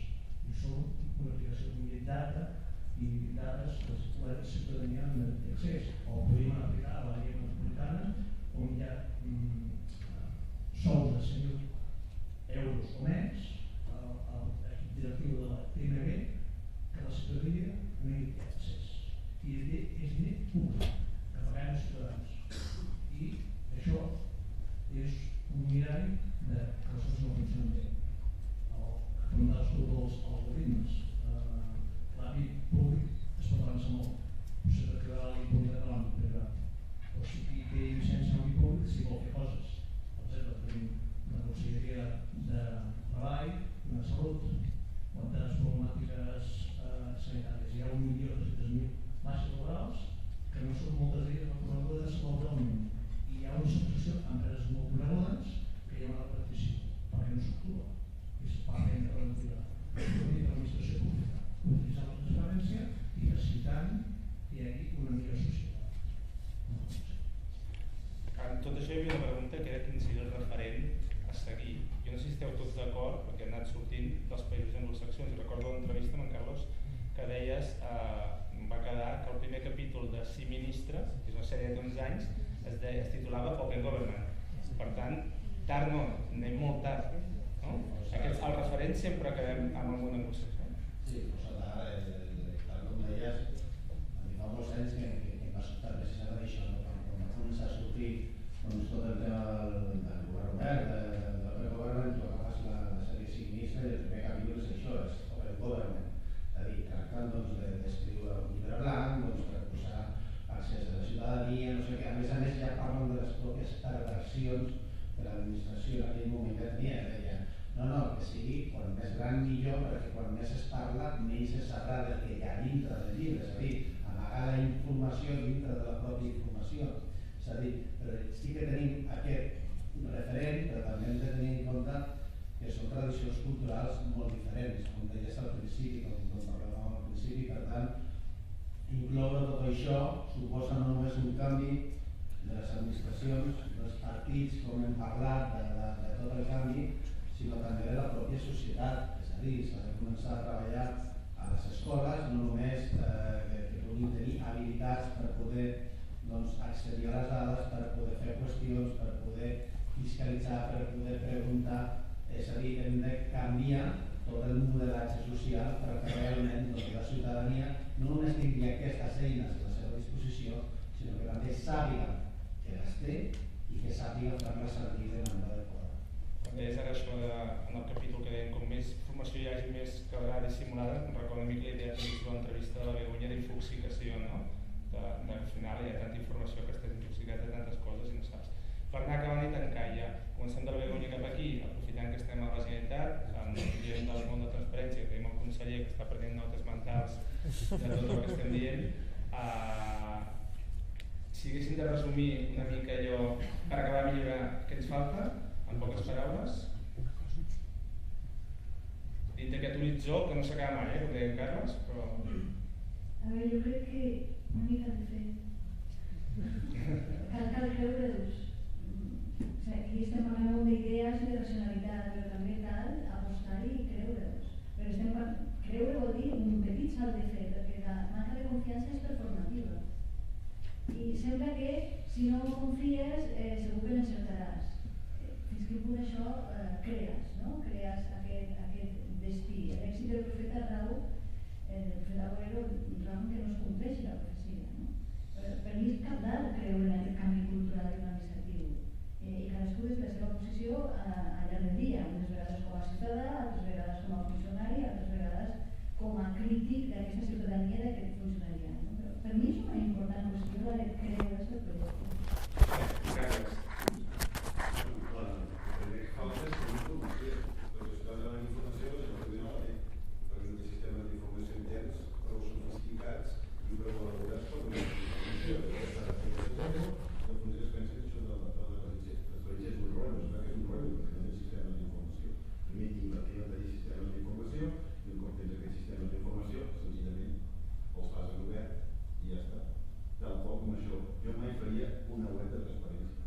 Si no és transparent perquè cregues de tenir una part de la botiga que dius transparència, no tota la botiga és transparent. Llavors, si tens tots els aplicatius i dones el clic, el que tens és la informació concreta dels ciutadans, hi ha experiències, no? Com el de compres a l'Albert, etc. Hi ha ajuntaments que han avançat molt en termes d'experiència sobre coses molt delicades que té que veure amb aquest cas que tenies a l'Ajuntament, etc. És això que m'imagino la gent. Carme? Bé, jo soc molt optimista, o sigui, vull dir que anem bé. Podríem anar pitjor, però anem bé. No, jo crec que cal conscienciació ciutadana per adonar-nos de les eines de poder que tenim amb aquesta llei i en tot el que permet aquesta llei per reclamar el dret a accedir a la informació i saber més. Tenir informació no basta, sobre la informació no serveix per res. Quan tenim la informació requereix que la processem, que la reflexionem i a partir d'aquí extraiem el nostre propi coneixement. I des de les administracions, en concret des de la catalana, jo aposto perquè continuïn amb aquesta voluntat d'augmentar la transparència, la que ja tenen, la que estan demostrant i de millorar. No? Ell ha esmentat el tema dels algoritmes. Els algoritmes és una cosa que ja tenim aquí, que les lleis com la de protecció de dades europea hi ha un cert punt que diu que el ciutadà té dret a demanar com s'ha fet aquest algoritme. El fet és com sabem els ciutadans que al darrere hi ha un algoritme. O sigui, si no ens ho posa clar l'administració, o sigui, tu vas a un banc i no pots saber si el teu crèdit està donat per un algoritme o no. O sigui, tens moltes lleis, però com ho saps, això, no? I agafo per acabar també, no? Una de les coses, el Síndic de Greuges cada any fa un informe sobre com millorar això de la transparència comparèixer i una de les coses que diu a les administracions és que prioritzin aquells continguts de més interès per a la ciutadania, que també s'ha mencionat aquí, com podrien anar, que és fer una avaluació, no? I finalment apuntar per aquí. Simona? Pel que fa al Departament de Govern Obert, que ens hi treballo sovint, puc dir que progressa adequadament i només aneu tot el ràpid que podeu perquè la ciutadania volem deixar de participar, sisplau, perquè volem anar-nos de vacances. O sigui que estan fent, però a tota velocitat. I però en general vull fer una observació sobre el funcionament de l'administració en general. I jo sempre dic que descobrirem que hem canviat de pantalla a la democràcia quan a les administracions posaran tothom en còpia. ¿Sabes? Replay all, no? No replay punt per un. Quan a les administracions en general, concretament el govern obert ja ho fan, però quan l'administració de la Generalitat, de l'Estat, d'Europa ens posarà en còpia en una conversació i no hi haurà una secretària o un secretari al mig que contesta un per un com es feia abans amb el cavall que arribava, es portava una carta a cadascú, haurem canviat de nivell de democràcia i estarem en un nivell superior de govern distribuït, etc. Carlos, algun demana fer, la segona vacances? Jo demanaria actitud i sobretot adaptació. Actitud cap a, és una mica la predisposició que puguem tenir tots i totes cap a allò que tenim al nostre voltant, cap a aquests processos de transparència, d'obertura i evidentment adaptació perquè ens arriben temps desconeguts, ens arriben els algoritmes que com deia la Carla i el Carles ja estan aquí, ens estan governant poder més del que ens pugui semblar i ens hem d'adaptar a això i sobretot tenir aquesta actitud perquè com no ens adaptem doncs anirem malament.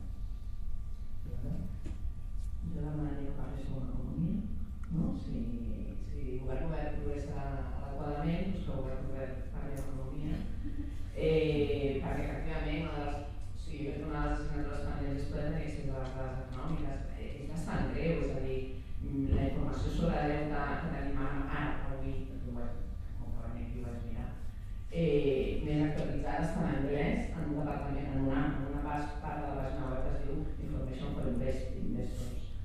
Aquesta, si la ciutadania vol saber a qui se li deuen els 70.000 milions d'euros de deute de la Generalitat de Catalunya,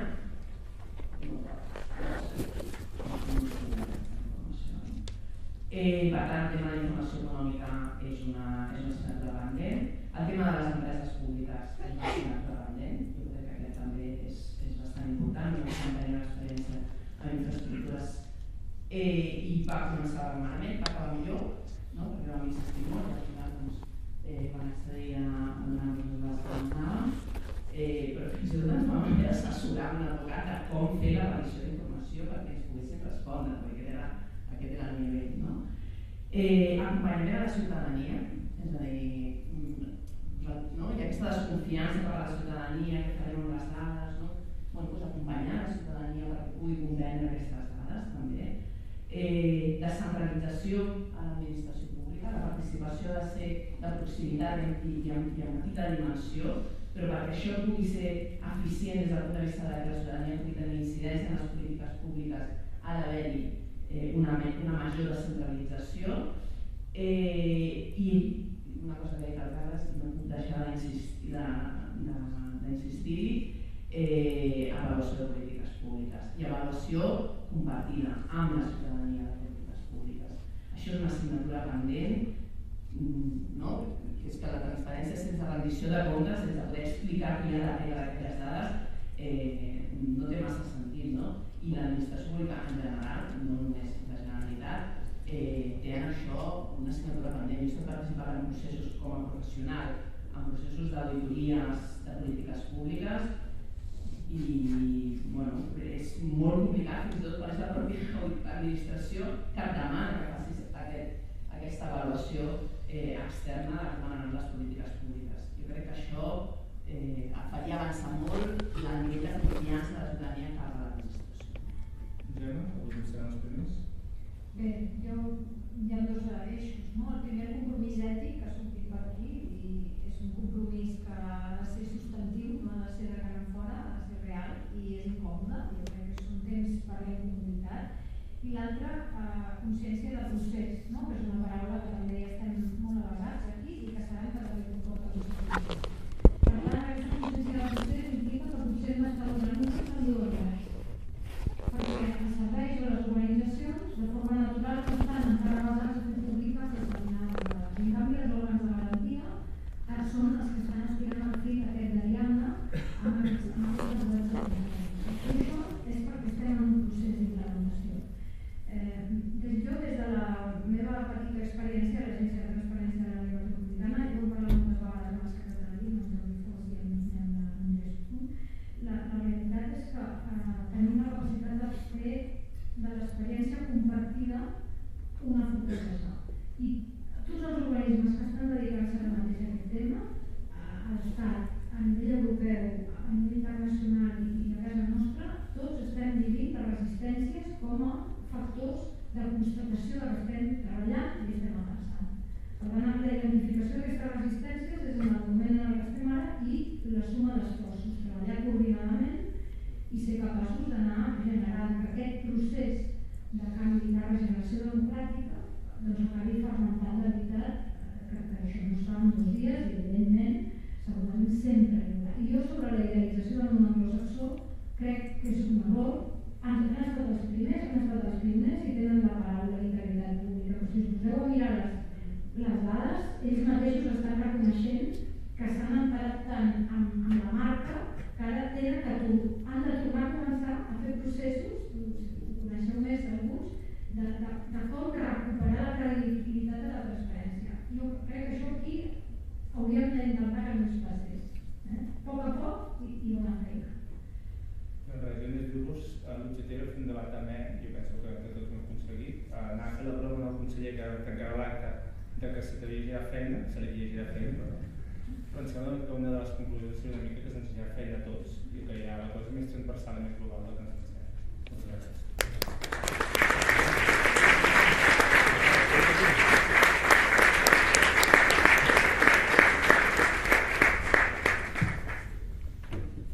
Bé, doncs moltes gràcies a tothom, a totes i a tots per ser avui aquí.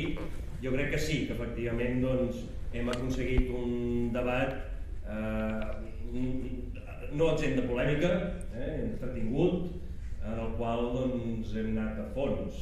Per tant, jo us voldria agrair a tots els presents la vostra assistència i agrair també al Jordi Rovira com ha gestionat aquest debat. Quan les coses flueixen i semblen fàcils, vol dir que algú hi ha posat molta feina. Per tant, aquí també ho hem vist. I també doncs, a tots els ponents i entrevistats en el llibre, a la Gemma Calvet, a la Carme Peiró, al Carlos Guadian, al Carlos Raimó, a la Yolanda Fresnillo, a la Begoña Román, a la Simona Levi.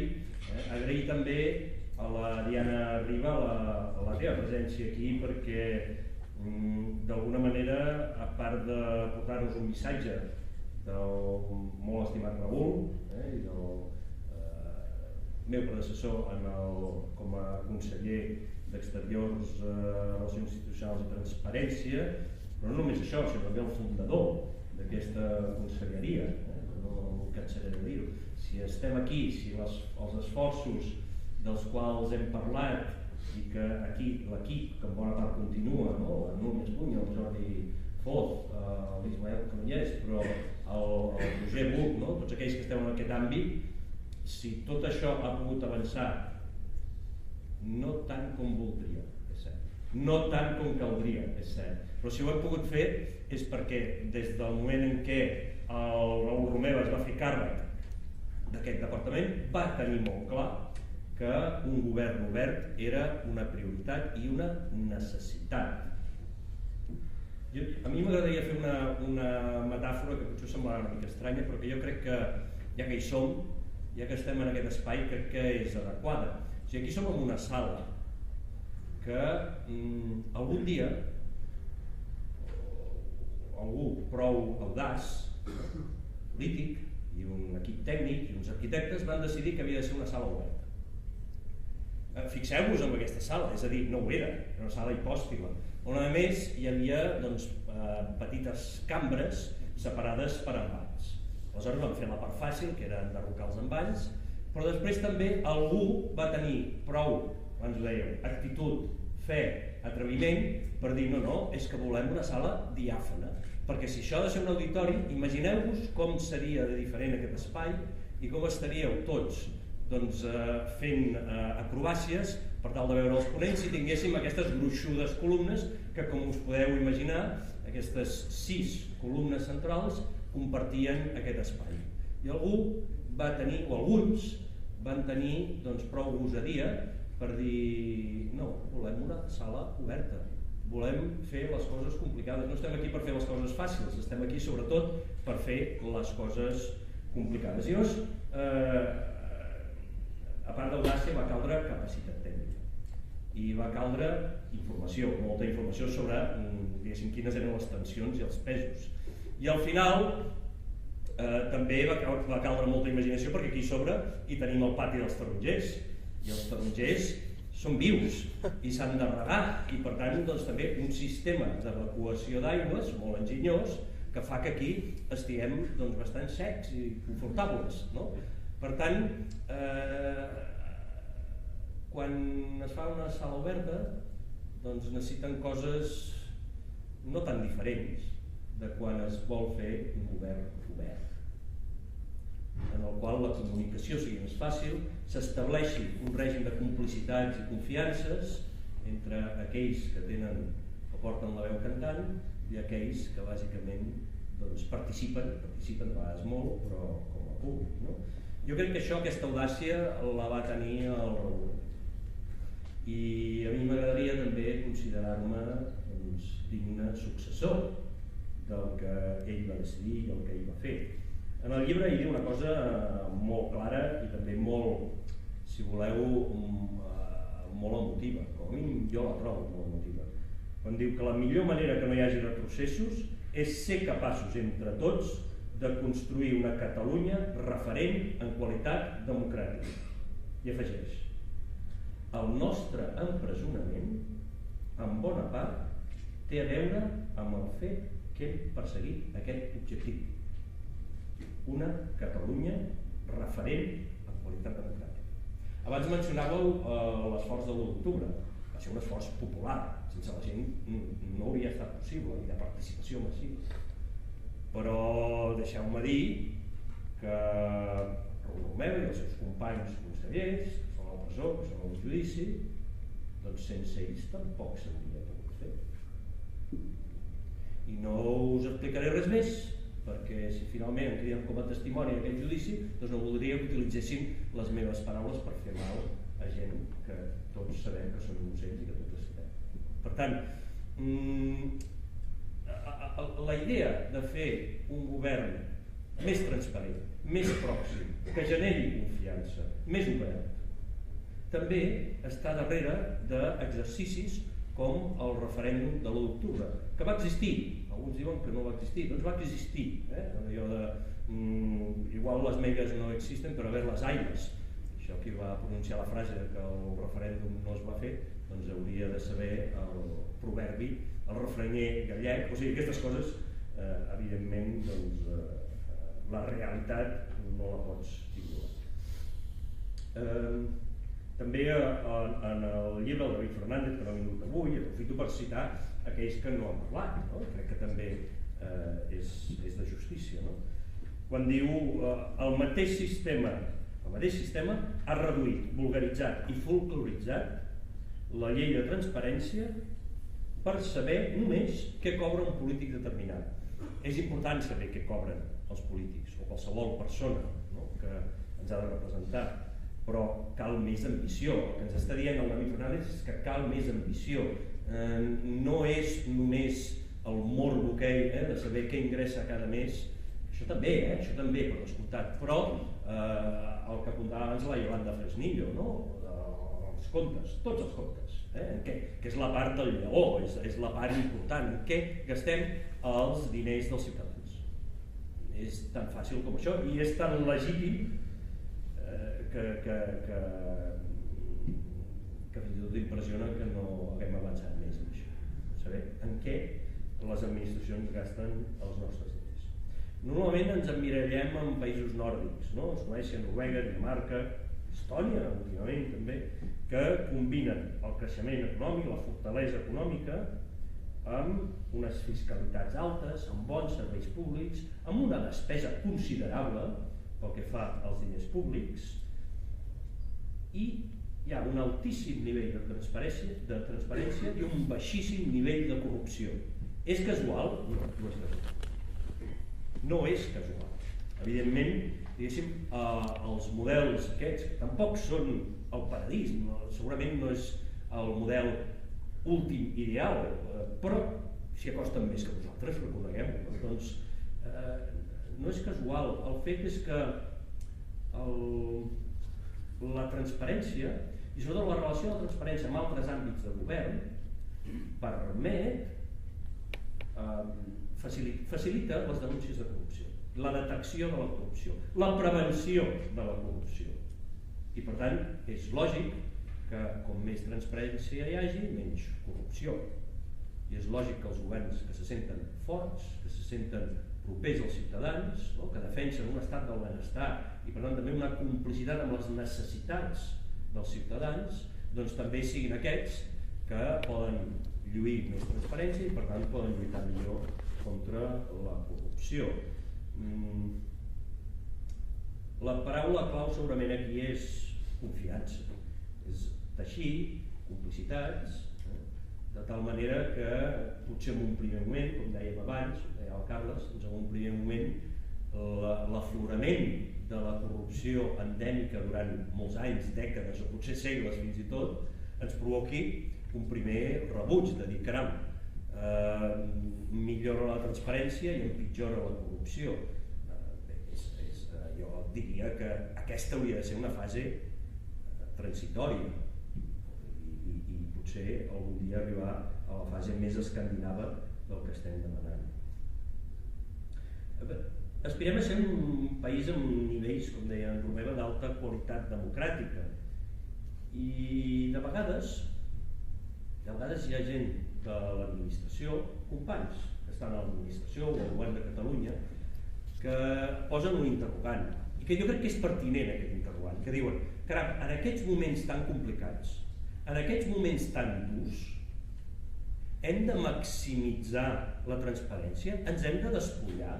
Hem d'obrir les portes? La resposta és que sí, precisament. Però entenem també que no sempre és tan fàcil. No? És obvi que la solució passa per més democràcia, no menys. Que passa per més transparència, no menys. Que passa per més govern obert i no menys.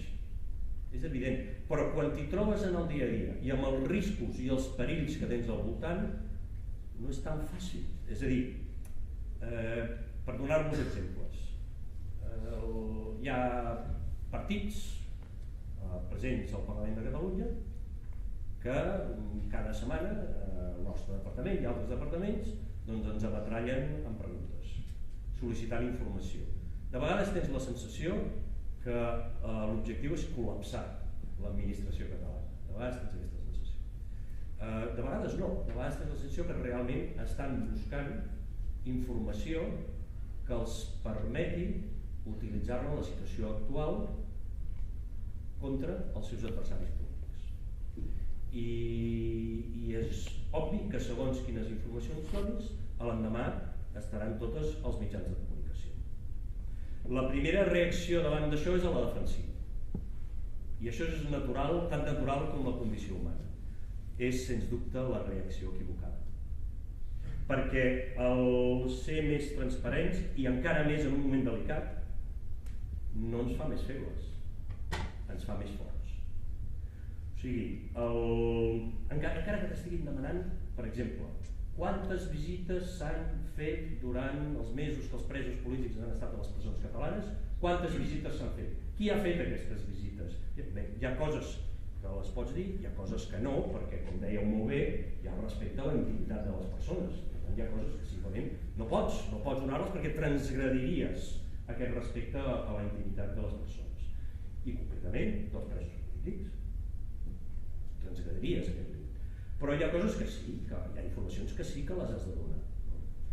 i saps positivament que aquesta informació no s'està demanant amb la millor de les intencions. Què has de fer? El que has de fer és, evidentment, respondre a les peticions d'informació, totes aquelles que es puguin donar sense transgredir aquella línia tan delicada però tan essencial, que és la de la protecció de les dades i allò que concerneix a la identitat de les persones. S'ha de fer, i s'ha de fer perquè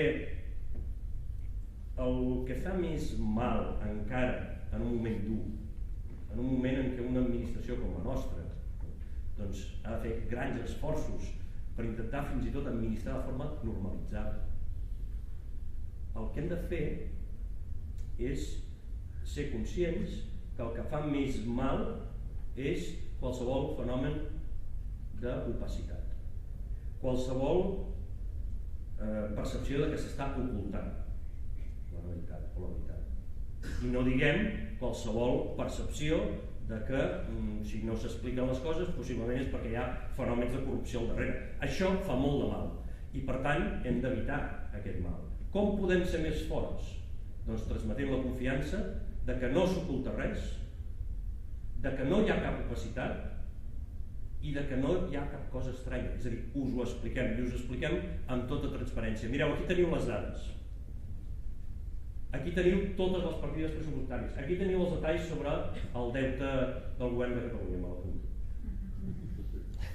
Això és el que ens fa més forts. I no tenim altra opció. Si volem ser més forts hem de ser els millors en qualitat democràtica. Allò que deia el conseller Romero. De la mateixa manera que els arquitectes que van fer aquesta sala van descobrir que amb enginy, fent una cosa que semblava impossible, que necessitava molta audàcia, que necessitava molta fe, molt convenciment, una actitud de superació, no? Però que volien un espai obert, van descobrir que a l'hora de la veritat, amb tot el que van fer, que va ser laboriós, no us creieu que va ser fàcil, va ser molt complicat, doncs aquesta sala va guanyar no només llum, no només obertura, no només complicitat i confiança entre tots els que hi som, va guanyar força. És a dir, aquesta estructura avui, després de fer-ne una sala oberta, és més forta que no pas abans quan tenia les columnes que obstruïen la vista. Sap greu, però he volgut aprofitar aquest espai on ens trobem com a metàfora del que jo crec que hem de tenir molt present tots els que estem a l'administració i el que jo em comprometo també a defensar des de l'administració. I és que la transparència i el govern obert és el que ens pot donar més fortalesa. I en aquest moment en què estem no podem escatimar cap fortalesa. Gràcies.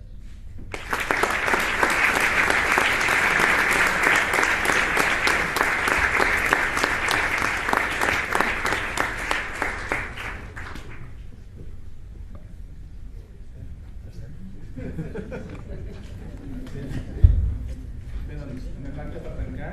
Gràcies per la vostra assistència i sobretot gràcies als 7 ponents. Moltes gràcies.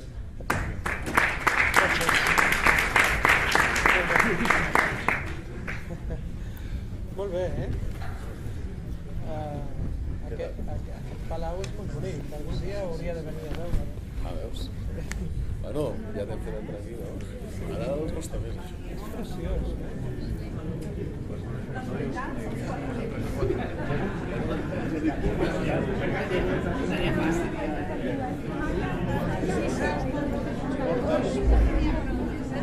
Tinc temps de moure. Molt bé, molt fluid, estan molt bé. Què tal, com estàs? Sí?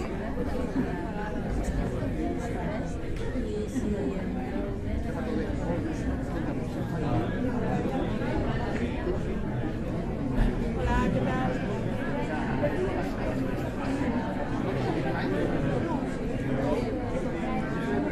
Ara.